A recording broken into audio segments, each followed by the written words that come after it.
The Statistics Ministry on Tuesday evening came out with Q4 FY22 results, which put India's GDP growth in January to March period at 4.1%. The Indian economy slowed down for the third straight quarter, while the overall growth for the financial year 2021-22 is estimated at 8.7%, down from the estimate of 8.8%.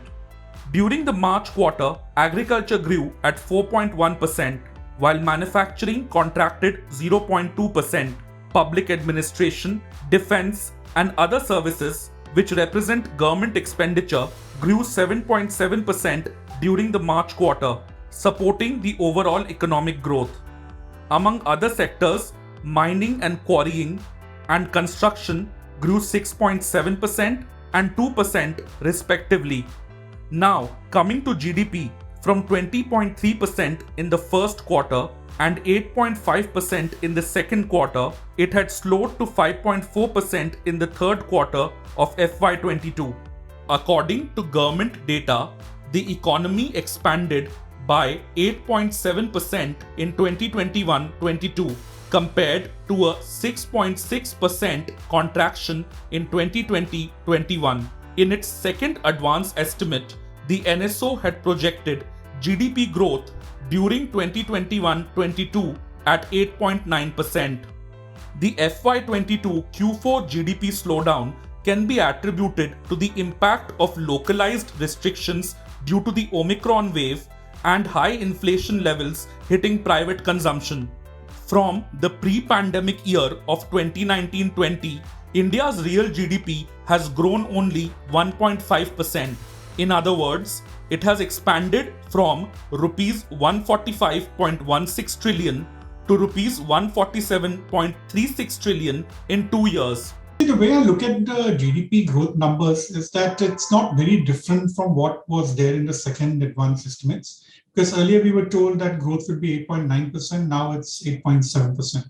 So it's marginally lower. And we at Bank of Baroda actually had projected a number of 9.2%, RBI had 9.1%. But actually, I think the major reason why there is a bit of concern out here is that if you look at this number of 8.7%, it's been downgraded from 8.9%, primarily on account of the Rabi crop, which has not turned out to be as good as what was expected. But this is again information which we got to know once the estimates of wheat production came out, where there was a downward revision which was made. And the other concern which was there is about the services sector, because all of us had expected that there was some kind of a pent-up demand, revenge spending in the services sector, especially for tourism, hotels, restaurants. Quite clearly, that has not really come about. And the third element which I see from these numbers is that, if you remember the entire power crisis which we had about the shortfall of coal, the shortages in power generation.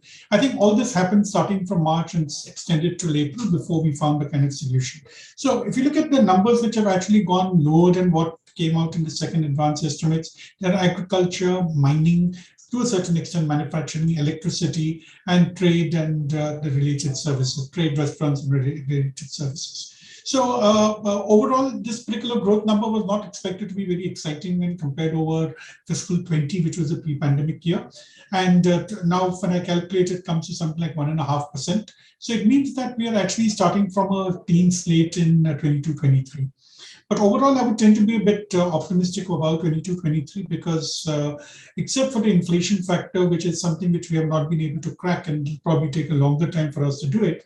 But overall, if you look at the other proxy indicators like the PMIs, look at the tax collections, e-way bills, even for the information which we have for the month of May, I think things are looking fairly positive. So I still think that we could be managing with a bit of luck growth in the region of about 7%. We have a number of 7.2%. And as of today, I think there's no reason for us to revise this particular growth number. Elevated levels of inflation and rising interest rates are expected to temper the economic growth momentum in FY23 too. Last month, Morgan Stanley had pared India's growth forecast for FY23 to 7.6% from 7.9% estimated earlier. It had said that a slowdown in global growth, higher commodity prices, and risk aversion in global capital markets had exposed India's economy to downside risks.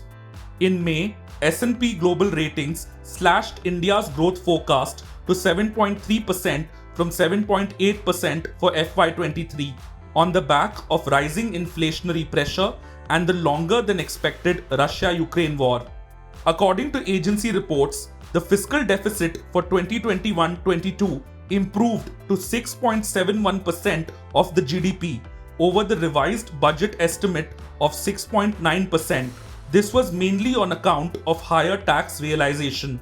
According to government data, the tax receipts during the fiscal were at rupees 18.2 trillion as against the revised estimates of rupees 17.65 trillion.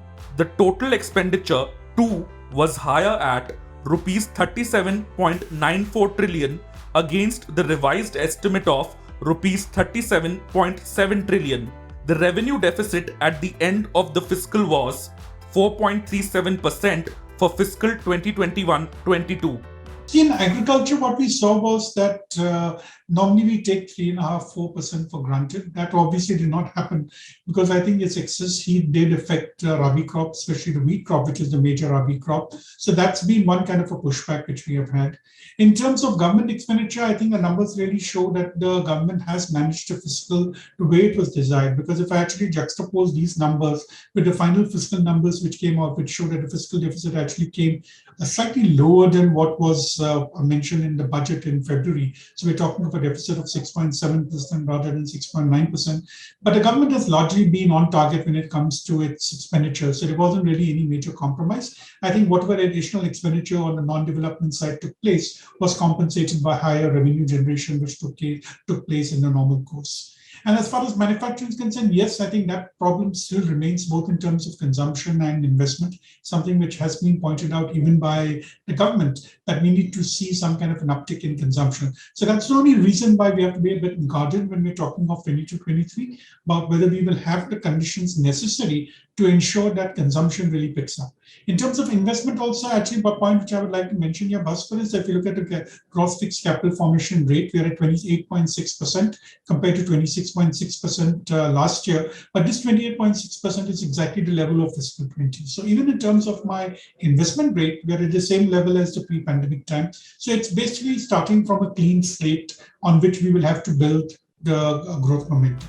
While the worst of the COVID-19 pandemic seems to be behind us, we are yet to make any considerable progress compared to pre-pandemic levels. In that context, a new set of challenges, particularly inflation, are looming on the horizon. How the government deals with them will determine how fast we can move past the scars of the pandemic. If you like this video, share it and subscribe to Business Standard. For more news, views and insights, log on to www.business-standard.com. Do also follow us on YouTube, Twitter, Facebook, Instagram, Telegram and LinkedIn.